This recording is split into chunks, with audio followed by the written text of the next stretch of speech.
Hello, my name is Antonio Papano. I'm a patron of the Keyboard Charitable Trust. I was born in Britain. I've lived and studied in America and now divide my time mostly as music director of the Royal Opera House Covent Garden here in London and the Santa Cecilia Orchestra and Chorus in Rome. Music has no borders and the Keyboard Trust neither. Over its long history, it has presented young concert pianists of 34 different nationalities, offering them performing opportunities internationally and now globally by means of these internet broadcasts. All are ready to grace the great concert halls. I now invite you to hear them in conversation and in concert. Please remember their names, then ask the Keyboard Trust to send them to perform where you are. Then you too will have helped to accomplish our true mission. Thank you very much.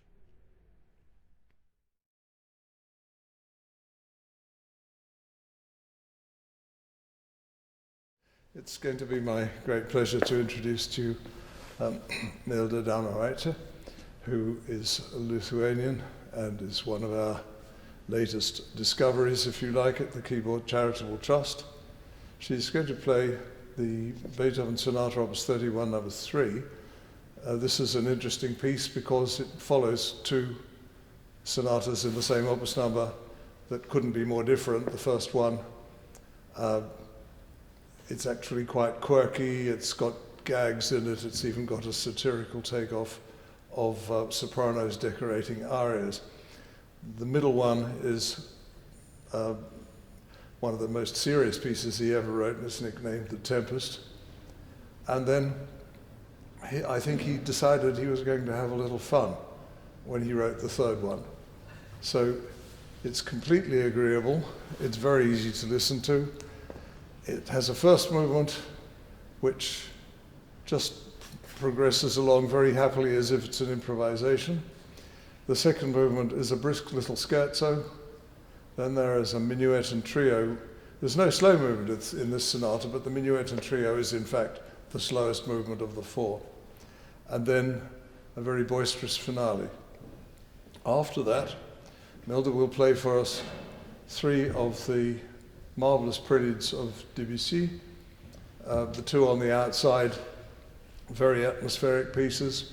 The first one, I dare say some of you have already played at home somewhere back in the day when you were studying the piano. And the one in the middle is one of the few pieces of Debussy which is actually quite funny. But it's very witty and very urbane.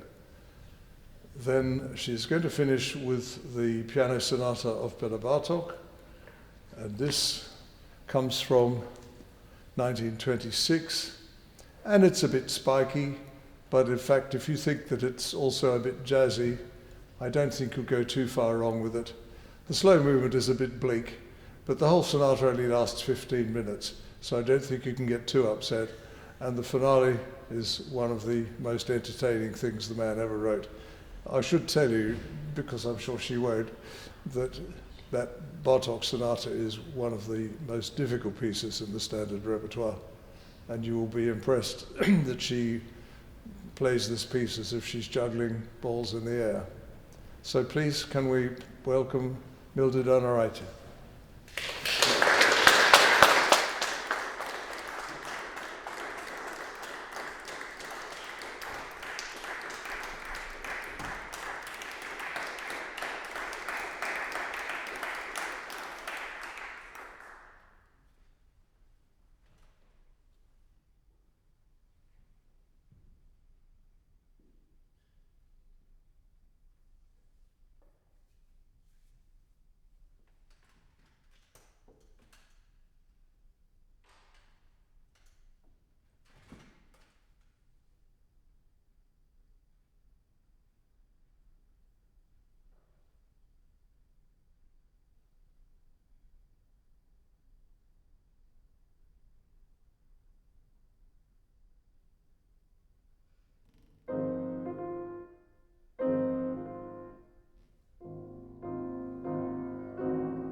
Thank you for a marvellous recital. Absolutely stupendous. Thank you for inviting me. And a terrific programme. Yes. They really go together so well, these composers. And one likes to think they would have been friends if they'd ever met up. But I think Debussy met Bartok, but I don't think either of them managed to meet Beethoven. Yeah. Isn't it interesting that the Beethoven seems to do everything a piano can possibly do? And yet, when you think about it, as you do, the moment you start playing the Debussy, there's a couple more octaves here and here that Beethoven didn't have at his disposal. Beethoven uses every note of the keyboard pretty well in that sonata, though. And the loudest passage of the last movement actually has a chord where he's got both extremes of the piano at the same time, which I'm sure he knew perfectly well was a proper effect, because he did it more than once. We can thank Beethoven, really amongst others, but certainly him particularly, that the piano actually got bigger. He wanted it louder, he wanted more bass notes, he wanted more treble notes, right to the point when one of the sonatas he says, you know, I want that bottom E. And he actually labels it in the music, because everybody else's piano stopped at the F, and he wanted the E.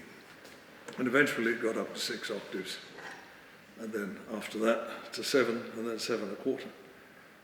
But in your program, you also had a piece which demands even more notes than this piano's got. And they're almost never played. The slow movement of the Bartok sonata, which is full of very uncompromising piano sounds anyway. He has a couple of chords that he drops in down the bottom, and they're about here. That's about that much into the wood. There are very few instruments that have got them. If you've got a 92-key piano, you're fine. But you have to have, I think, Bösendorfer, I can't think of anyone else who makes them. But I never heard anyone play the Bartok sonata with those notes in it. So you're in excellent company. Yeah. Now, I'm sure all these good people would like to know, they know you're Lithuanian, and I think that's probably it. Well, they know you've won some prizes, but you know, everybody's CV says, I come from wherever it is and I won some prizes.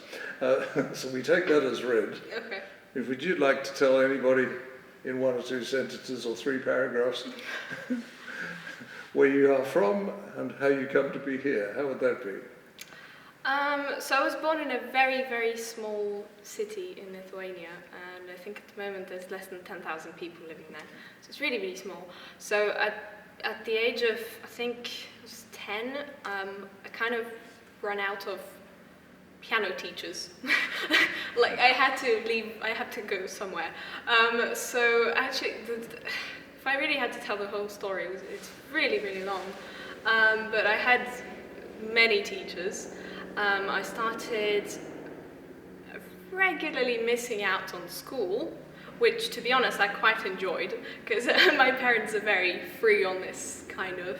They said, if you do something, if you know what you're doing, if you do something properly, you can do whatever. You don't want to go to, if you want to practice, yes, obviously you have to go to school, but if you have to miss school for practicing or for going for lessons, that was okay. So I started going to a different city, which was 400 kilometers away, to my piano teacher at that time. And I actually stayed with her, and then she actually moved, so she left me her apartment. So I was 12 at that time, I think. So I regularly, I don't know, every 2 months or so, I would go to her flat. She would be living somewhere else. And then meet at the music school, and we would have lessons every day for about 1 or 2 weeks before anything more important, competitions, concerts, anything. I also had another teacher in Vilnius, the capital, and when I was at home, when I was going to school, I would go there twice a week or once a week sometimes. And then, so the teacher in Vilnius was Justas Tveranas, and he actually came to work at Purcell School in Watford, Bushy. And so he he invited me as well, together with him, to audition. I got in, and I studied at Purcell for 4 years, and actually I joined a lower year, kind of because I didn't really go to school before, and I didn't really speak English very well, and I wanted to do some academics really, and so I joined a lower year, so that's why it's only my first year at Academy this year, and I'm already 20 years old. Yeah, it's not the end of the world, you know. No, I'm really enjoying it. I'm not complaining. Well, and I don't think anyone here will fault your English either. It's very fine. Thank you. Isn't it funny that the people at the Purcell School can't pronounce Purcell properly? But it's true, they all can't. How It's Purcell, it rhymes with rehearsal. No way. Yep. Purcell. Yep. And at the school they all call it Purcell. Great, I've never even heard anybody say Purcell. Well, that's probably because they don't play any of his music at that school. They play things from 2 centuries more recent. Yeah. Promise you, it's Purcell. I believe you. But it's always struck me as an amazing thing. And now you're at the Academy. Yes, with Chessa Nicholson. Good. Well, have you taught her anything yet? Don't think so. No. Yeah, I'm really. Have you done any teaching? I have not that much. I am actually going to teach this year, but I did have some students while I was at Purcell. And they weren't really, That's all right. grade 5 or something. No, but as soon as you have to teach anything at any kind of level, you learn, because you have to do the business. If somebody says, well, how do you do that? Well, why is that like that? Then you may never have thought of it, because you may just have played it. And we're all in this position. I'm very glad that you picked up on reading and writing. Skipping school to play the piano is marvellous, but it would be a great pity if you came out at the end of that illiterate and innumerate, which you clearly have not done. Well, you don't know that. No, I'm making an informed guess. I think I can write. Yeah, I'm sure you can. And what are your current plans? My current plans? Well, I'm really excited to start learning something new, because I just played this program plus other things in a few concerts. So right now I think I'm going to, oh no, actually, that's not true. I'm going to be, I went to Academy and I was really excited about chamber music, and I just agreed to everything. Very and good. now I'm concerned, because I've got a month to learn like 3 sonatas. We're talking solo sonatas, or sonatas with other instruments? Yes, sonatas with other instruments. As soon as anybody discovers that you can read well, you get to play all of the sonatas by everybody. It's very good for you. Excellent training. When I was a kid, everybody came because they thought I could read, and they all had a sonata by Hindemith. It didn't matter what the instrument was, they had a sonata by him, so I had the great pleasure of playing the tuba sonata, the trombone sonata, the horn sonata, the trumpet sonata, the one for clarinet, flute, oboe, and all of that. But it's very good for you. It's like a pill, but it's worth the swallowing, because actually if somebody says, Tommy, what's his face, has broken his foot, and can you play Bartok 3 next Thursday? Yeah. The answer's going to be yes. Exactly. Even if it kills you to get there. Yeah. Yes, exactly. Then you know the repertoire. That's the job. Yeah. So it's just as well at this time of life you do read through as much repertoire as you can cram on board. Because, you never know. Yeah. When somebody says, well, if you say, well, I'd really like to play Beethoven 5. Oh, we had that already this season, so how about Beethoven 2? And then you say, oh, well, if you haven't played it. And so but this is a very important time to do it, because later you haven't got time. And I actually haven't, well, I have to admit, I haven't done much chamber in the past. Well, not that much, anyway. And Well, it helps you play solid piano in many ways. Definitely. It makes you listen all the time, and then you will know exactly which notes you can play fortissimo without drowning anybody, and which notes, especially around about here, you can't ever play louder than about piano, Yeah. no matter what instrument you're playing with. Have you accompanied singers?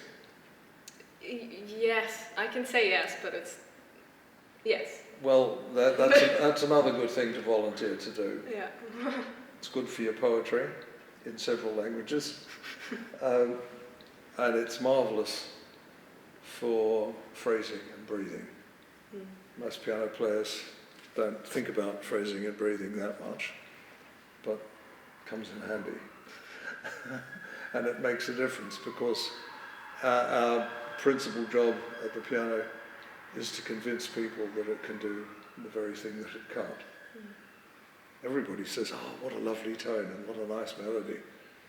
And in fact, if you analyse it on a spectrograph, it goes bing, bing, bing, like that. And the way you play is what convinces people that it's going and that's one of the marvels of the machine. But anyway, you do a great job of that. Thank you. Well, it's important, and it's important also to find the fact that, you know, Bartok is not a percussionist. You know, he writes spiky tunes, it's true, but they're tunes. They're heartfelt tunes as well. And of course, he writes funny tunes just the same as Beethoven does. But he's a very good composer, of course. And I don't know, he's not quite as much in favour as he used to be amongst piano players, but I think that's a mistake. Yes. Yeah. I recommend you the Dance Suite if you haven't played that. Very good piece. Do you know the Out of Doors Suite? Yes. That's, well, it's mighty difficult, but everything's mighty difficult. Mozart 545 Sonata's mighty difficult. The one that he called Sonate Facile. Because everything is like that. And what's the first concerto that you would like to play? Well, I have been would like to.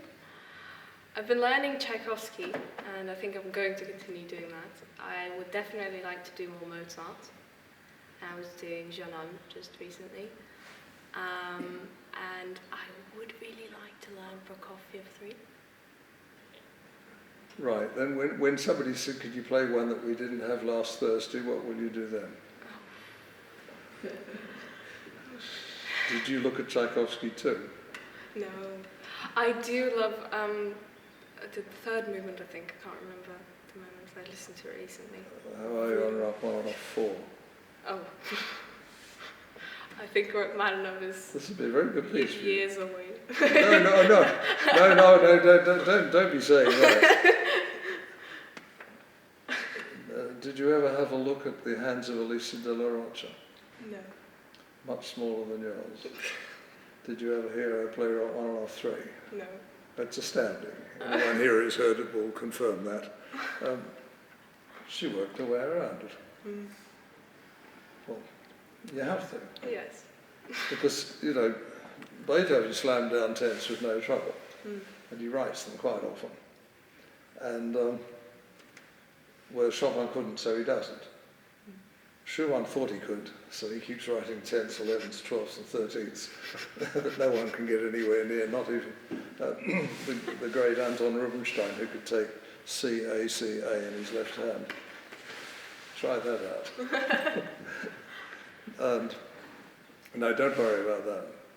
And I don't know, the repertoire is so enormous that you can't really go wrong with it. We're so blessed with the piano because even the things that you learn as studies happen to be written by Chopin, Liszt, and Debussy, and Rachmaninoff, and Bartok, and Prokofiev, and Stravinsky, and among others. You know, it's not too dusty. You imagine if you played the cello, your best equivalent is David Popper. And let's not even speak if you learn the trumpet. Anyway, I think that's probably enough to keep these good people amused. Most important thing is to watch out for this young lady's name and to rock up whenever she's playing next. And the other most important thing is to follow the doings of the Keyboard Charitable Trust. Anyway, thank you all very much for coming, and congratulations once again for a marvellous concert.